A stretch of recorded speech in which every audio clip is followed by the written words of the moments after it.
এই পৃথিৱীদেৱ নাৰায়ণ মেছে সময় সাপেক্ষে EPPL, সময় সাপেক্ষে BPF আৰু সময় সাপেক্ষে হীৰা হৰেৰে কাম কৰা এই ব্যক্তিজনে BTCত পুনৰবাৰ BTC আৰু BTRৰ পিছত আমাৰ BTRত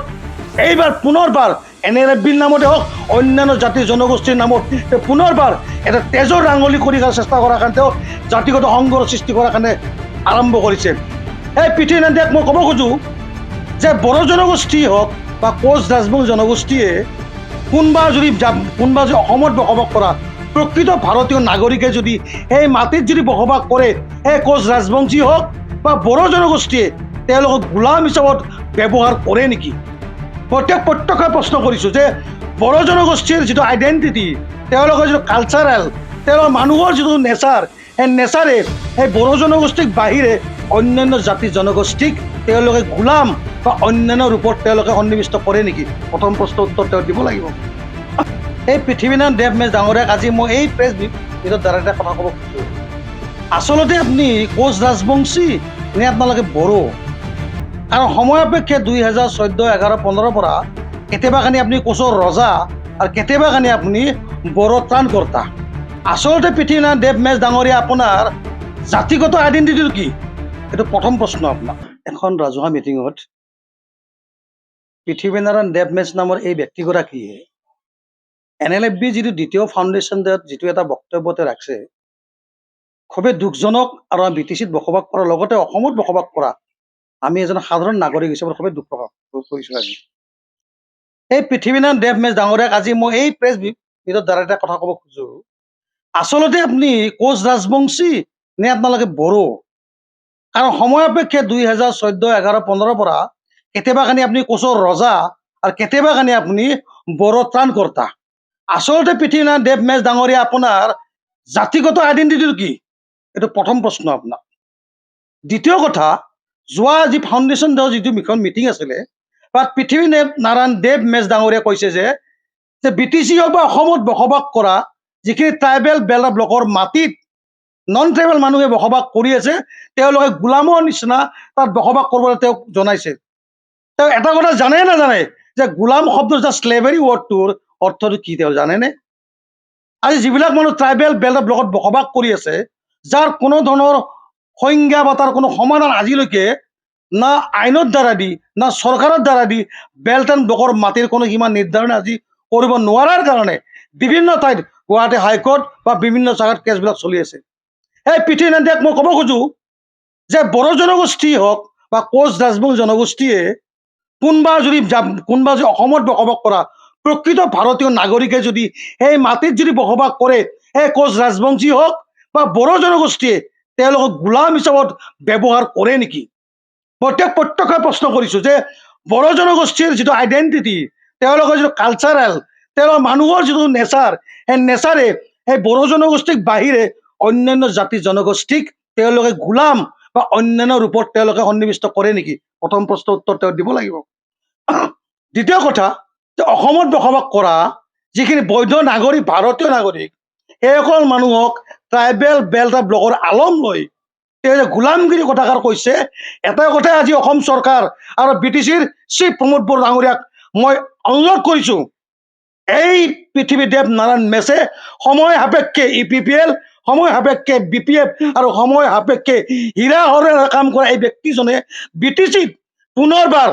BTC আৰু BTRৰ পিছত আমাৰ BTRত এইবাৰ পুনৰবাৰ NLFBৰ নামতে হওক অন্যান্য জাতি জনগোষ্ঠীৰ নামত পুনৰবাৰ এটা তেজৰ ৰাঙলী কৰি চেষ্টা কৰাৰ কাৰণে তেওঁ জাতিগত সংঘৰ সৃষ্টি কৰাৰ কাৰণে আৰম্ভ কৰিছে। সেয়ে অসমৰ মুখ্যমন্ত্ৰী ডাঙৰীয়া হিমন্ত বিশ্ব শৰ্মা ডাঙৰীয়া আৰু BTR চিফ প্ৰমোদ বড়ো ডাঙৰীয়াক মই আহ্বান কৰিছোঁ, অতি সোনকালে পৃথিৱীনাৰায়ণ দেৱ মেছ ডাঙৰীয়াৰ এই প্ৰতিটো চন্দ পদন্দ যিবিলাক কাম কৰি তেওঁৰ অনতি পলমে তেওঁৰ সম্পৰ্কে তদন্ত আৰম্ভ কৰক, নহ'লে অন্যথা এই পৃথিৱীদেৱ নাৰায়ণ মেছৰ দ্বাৰা দি কিন্তু অনাগত দিনত BTRত বড়ো বুলিয়ে কওক বা বেল্ট এণ্ড ব্লক বুলিয়ে কওক, ইয়াৰ আধাৰত কিন্তু সাংঘাতিক ধৰণৰ এটা সাংঘাতিক কমিউনেল ক্লেছ হোৱাৰ কাৰণে এটা আৰম্ভণি কৰিছে। 2 নম্বৰ কথা, এই পৃথিৱীনাৰায়ণ দেৱ মেছ ডাঙৰীয়াই সেই ট্ৰাইবেল বেল্ট ব্লকৰ মাটি 2019 চনতে নৰ্থ ইষ্ট হেৰিটেজ ফাউণ্ডেশ্যনৰ নামত গুৱাহাটী হাইকোৰ্টত 4,50,000 বিঘা মাটিত আমাৰ অবৰ মানুহখিনি বা নন ট্ৰাইবেল মানুহখিনি বসবাস কৰা বলতে ট্ৰাইবেলৰ তাতে কেছ কৰি দিয়ে তাৰমানে এনেকুৱা কথা নেকি যে হাইকোৰ্টত প্ৰমাণিত নোহোৱা যিখিনি 4,50,000 বিঘা মাটিত যিখিনি নন ট্ৰাইবেল মানে বসবাস কৰি আছে এতিয়াও তাৰমানে তেওঁৰ মতেদি এই মানুহখিনি গোলাম নেকি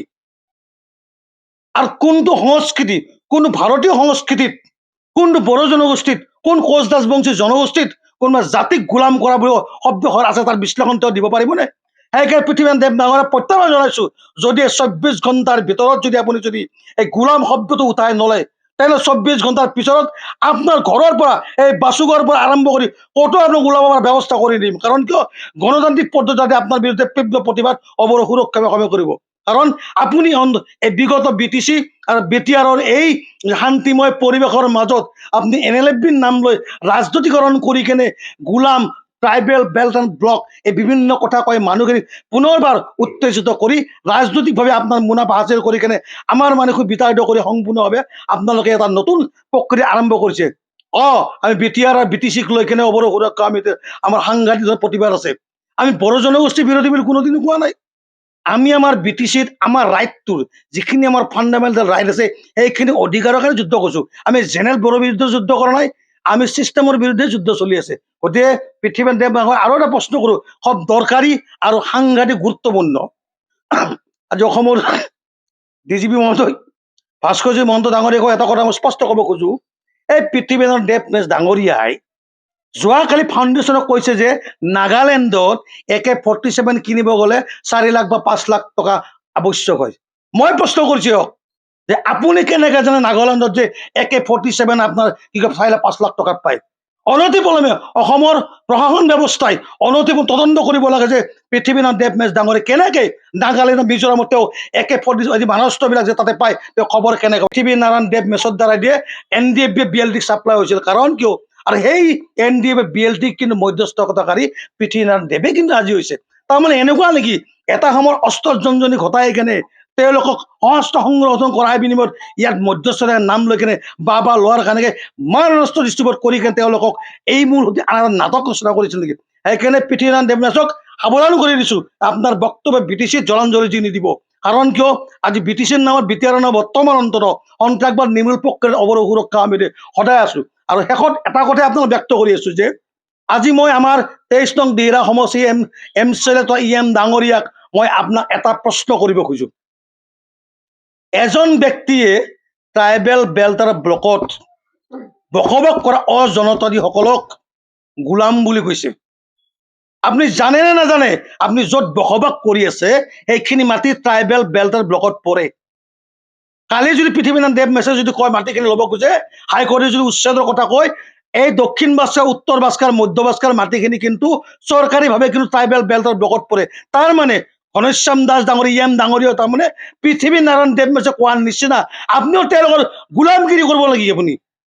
পৃথিৱীনাথ দেৱৰ নিচিনা ব্যক্তি এজনে অৱৰ মানুহখিনিক নন ট্ৰাইবেলখিনিক গোলামগিৰি কৰাৰ কাৰণে অসাংবিধানিক কথাবিলাক ক'ব খুজিছে আপুনি নিমাত হৈ কেৱল মাত্ৰ ৰাজনৈতিক কুচকাবাজ কৰি তাত একো কৰা নাই সেয়া কৈছো আপোনালোকৰ চেয়াৰমেনবিলাকক সোধক VCD চেয়াৰমেন TCLC চেয়াৰমেন তেখেতক সোধক যে আপোনালোকে য'ত বসবাস কৰি আছে ট্ৰাইবেল বেল্ট এণ্ড ব্লকৰ বৰ্তমান মাটিখিনি আপোনালোকৰ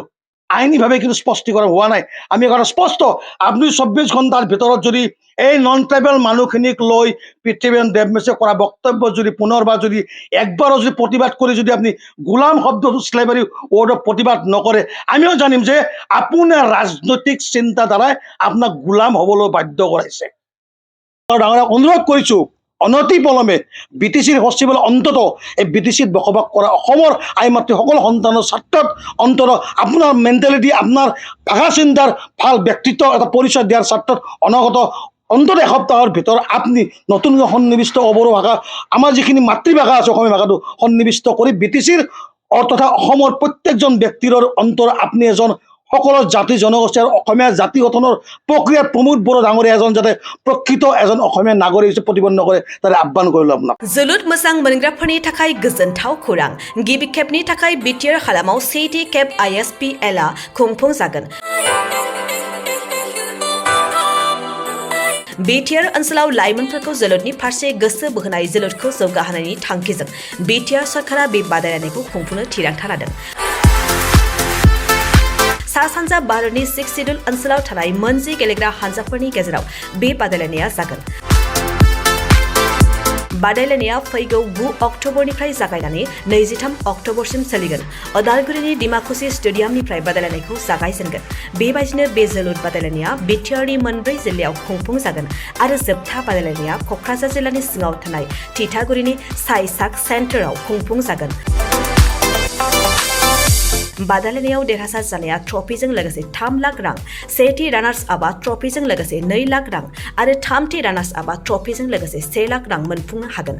बादायलायनायाव 6 सिडुल ओनसोलाव थानाय मोनजि काउन्सिलफोरनिफ्राय बाहागो लाफैगोन। फारि बायदियै Tripura tribal areas autonomous council, Khasi hills district autonomous council, Jaintias hill district autonomous council, Garo hills district autonomous council, Lai autonomous council, Mara autonomous district council, Chakma district autonomous council, Karbi Anglong autonomous council, Dimasa Hasao autonomous council, Bodoland territorial region. बेखायनो सा सानजा भारतनि जोलुर गेलेनायखौ मोजां मोनगिरि रायजो राजाफ्रा थिखानाय खालार आरो जायगायाव लैहोर लैहोर फैनानै जोलुर गेलेनाय रंजाथायखौ लाफैनो हागोन।